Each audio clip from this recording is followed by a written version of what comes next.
Please help me. With a face on the verge of tears, the niece handed me something. It was a simple photo of my brother, her father, at a party with some colleagues. What's wrong all of a sudden? Help you? With what? What are you two doing there? Just as I was about to ask, my sister-in-law intervened with a stern look. I've been looking for you. Come with me. And in an instant, she took the niece away.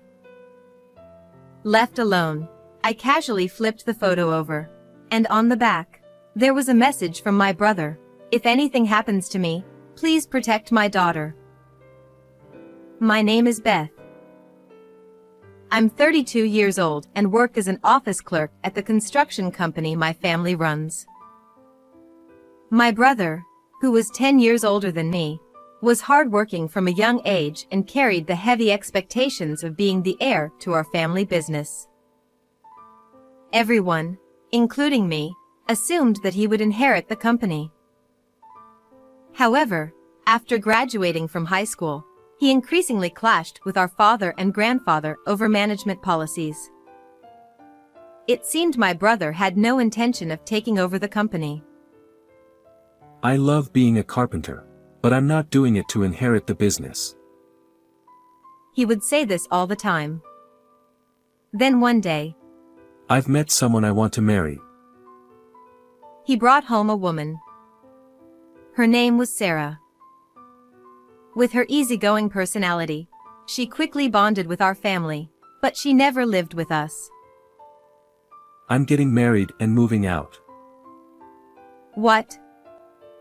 You're not going to take over the company? You know how I don't get along with Dad. Sorry for the trouble, but this is how it's going to be. With that, my brother gently patted my head and, just a few days later, got married and moved out. Even then, he kept in touch with me, chatting about trivial things. Sarah's dinner tonight was delicious, as always. She's a nutritionist, so she makes sure it's good for my high blood pressure. Yeah, I've heard that many times. You never get tired of bragging. I was genuinely happy as long as my brother was happy. A few years after they got married, my niece Summer was born. From then on, I would occasionally meet with my brother and his wife. They seemed very happy, and their daughter grew up loved by both of them. When the niece turned 10, talks of mending our family's relationship with my brother began. If we could laugh together as a family again, nothing would make me happier. But that wish was never granted. One day, while I was working as usual, my sister-in-law called me, which was unusual. Normally, I would hear from my brother, not her. Puzzled, I answered the phone immediately. Hello, Sarah? Oh, Beth. What's going on? It's rare for you to call. Listen calmly. Your brother, he fell from a scaffold while working and was taken to the hospital. It seems he slipped because of the rain. The news was so sudden. It felt like time had stopped, and my mind went blank. I quickly called my parents, who were also at work, and we rushed to the hospital in the pouring rain. When we entered the hospital room, led by a nurse, there was my brother, his skin pale. Seeing him like that made the phone call's content suddenly feel real, and I collapsed to the floor. Brother. The voice that escaped me was so faint, it surprised even me, and the overwhelming sadness only grew stronger. Next to the bed, my sister-in-law cried loudly, not caring who was watching, like the heroine of a tragedy. Her intense sobbing made my tears dry up, and I just stared at her. But for some reason, her behavior seemed off. And next to her, The niece, with a pale face, trembled as if scared, without shedding a tear. "Are you okay?" She didn't respond, possibly in shock from losing her father. After the wake at our house, while the family was mourning, I quietly cried alone in a deserted corner of the porch. The photo of my brother used for the memorial had been taken recently. He looked a bit worn out but had a peaceful expression. Did my brother lead a happy life? As I thought about this, the niece's face came to mind. When I last spoke to him, my doting brother joyfully told me about taking his daughter to amusement parks and zoos. The niece must be devastated by her father's death too. Thinking about her feelings, tears welled up again, but then a familiar voice called out to me. "Aunt." There she was, with tears brimming in her eyes. "Summer?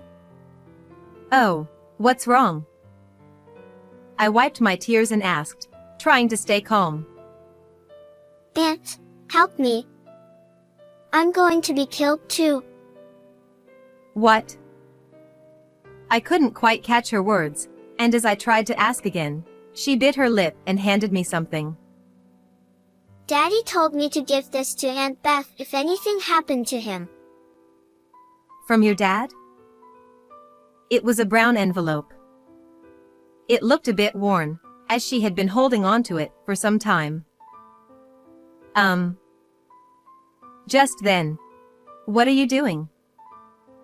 Startled by the cold voice behind me, I turned around to see my sister-in-law with a stern expression. "I've been looking for you. Come here." "Mom." Grabbing her daughter's arm, my sister-in-law quickly walked away before I could stop her. She had always been friendly and kind, but now, she seemed like a different person. It's right after her husband died, so maybe it's natural. But the niece also seemed a bit strange. Left alone, I opened the envelope and found a simple photo inside. It looked like it was taken at a party. My brother was smiling with a few colleagues. I instinctively turned the photo over. There, in my brother's slightly angular handwriting, was a message. "If anything happens to me, please protect my daughter." I widened my eyes, too shocked to speak. I think the niece was asking for help. Could it be related to this photo? I called a friend of mine who's a police officer and arranged to meet the next day. Normally, the funeral would be held the day after the wake, but since the crematorium was unavailable due to a friend's funeral, there was a one-day gap. That extra day allowed us to uncover the truth behind my brother's death. The next morning, when I arrived at the meeting place, he was already there, waiting for me. "Sorry for calling you out of the blue." It's fine. I'm off duty today. So, what's going on? Well, I explained everything that had happened, and he listened intently.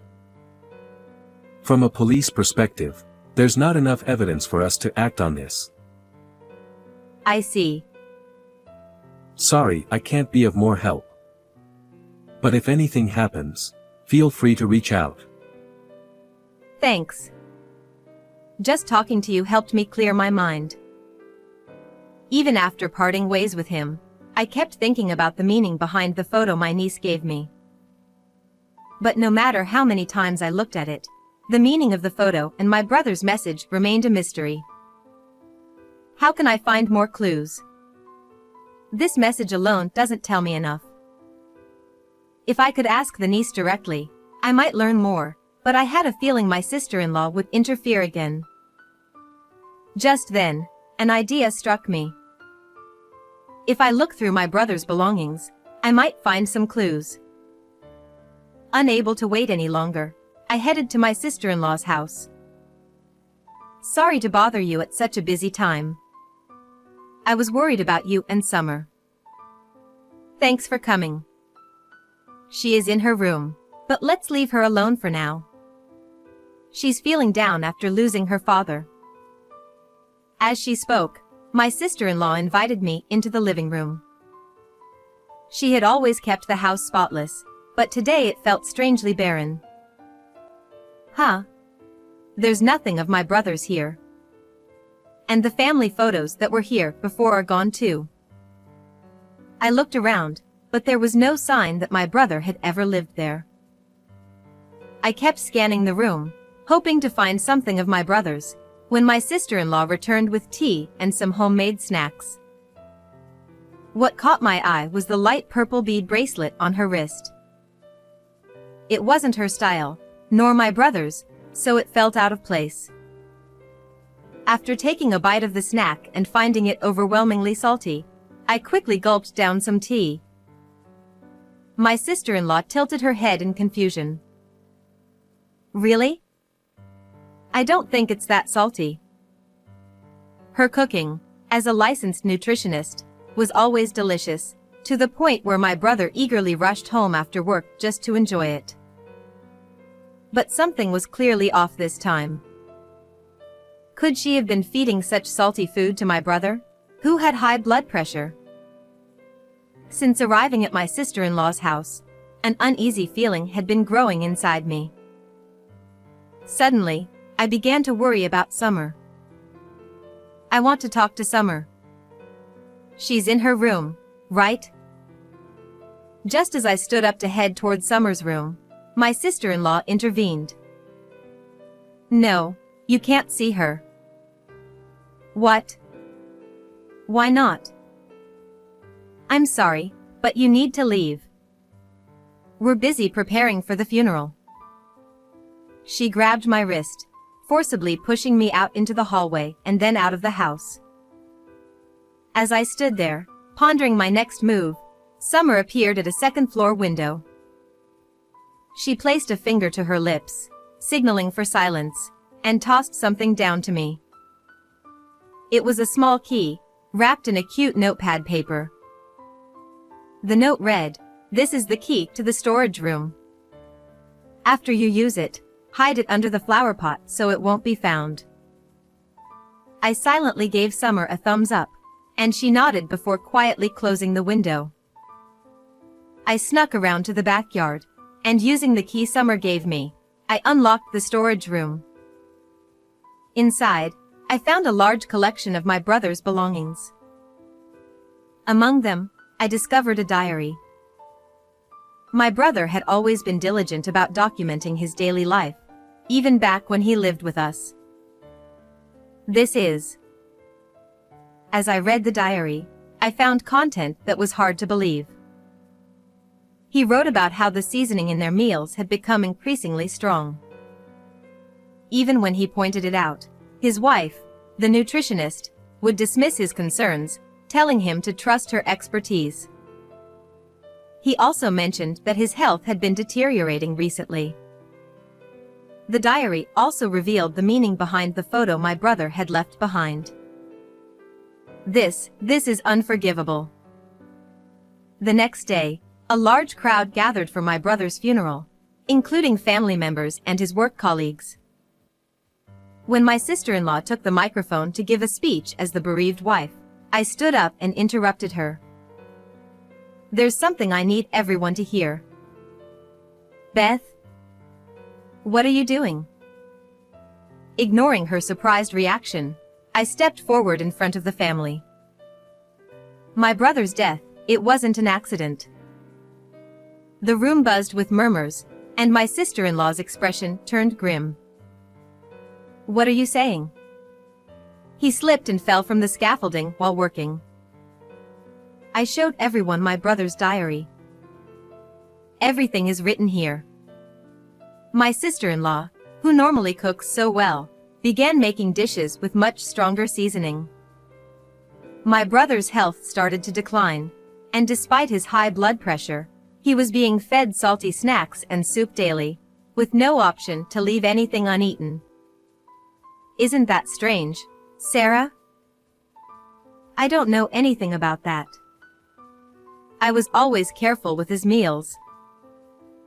I glanced at her, fully prepared for her to deny everything, and then pulled out another piece of evidence. This is the photo my brother left for me. At first, I didn't understand its significance. But yesterday, when I visited your house, I realized the truth. Someone in this photo is wearing a light purple bead bracelet, identical to the one you were wearing, Sarah. As I pointed to the person in the photo, all eyes turned toward them. Max, you and Sarah were having an affair, weren't you? My brother trusted you more than anyone else as his colleague. So why would you do this? The room erupted into whispers, while my sister-in-law glared at me, and Max looked pale and visibly shaken. I had known Max for a long time. He and my brother had become close after my brother started working, and he often visited our home. I could see the same bracelet on Max's wrist, the one that matched my sister-in-law's. My brother must have been deeply conflicted, knowing that the person he trusted the most was the one betraying him, and possibly even trying to take his life. That's why he couldn't bring himself to speak plainly and left this photo instead. As I spoke through tears, Max broke down, clutching his head. A diary and a bracelet aren't enough to prove an affair or that I had anything to do with his death. She lashed out in anger, but I had anticipated this and continued with more evidence. There's more. My brother checked Sarah's phone and saw emails between the two of you. In them, you discussed how to get rid of him because he was in the way of your relationship. That's nonsense. Is it? It wouldn't be hard to verify. At first, you considered using his high blood pressure to slowly poison him with salty foods, but it was taking too long. Desperate to be with Max, you asked him to stage an accident at the worksite, to push my brother from a height on a rainy day, and to say he simply slipped if anyone asked. Isn't that right? I never said that. It was all his idea. She pointed at Max, trying to shift the blame. Max shook his head in denial. Max, it was raining the day my brother died, wasn't it? Max nodded slightly. Normally, work would be halted on a rainy day, so why? It was just a drizzle, and the deadline was close, so she said we should go ahead. I thought it was an opportunity. My brother trusted you as a friend, right up to the end. I heard someone gulp audibly as Max turned to Summer and fell to his knees, bowing his head. I was led astray by her, and I've done something terrible. I'm truly sorry. Summer looked at him with sorrowful eyes as he continued to apologize, tears streaming down his face. Even then, my sister-in-law kept shouting. I didn't know anything. I'm not guilty. Will you submit the incriminating emails to the police? Max handed over his phone, and at that moment, my sister-in-law finally realized it was over. A police officer, a friend of my brother's who had attended the funeral, arrested them both, bringing them to justice. Afterward, they were given long sentences. Thanks to the efforts of the lawyer I hired, Summer was able to receive $100,000 from the Crime Victims Compensation Program, which helps victims' families regain peace in their lives. Although she was deeply affected by the incident and took time to recover, she eventually became more cheerful after being adopted by me. I vowed to give this child all the love that my brother would have. How did you find this story? Don't forget to subscribe to the channel. See you in the next video.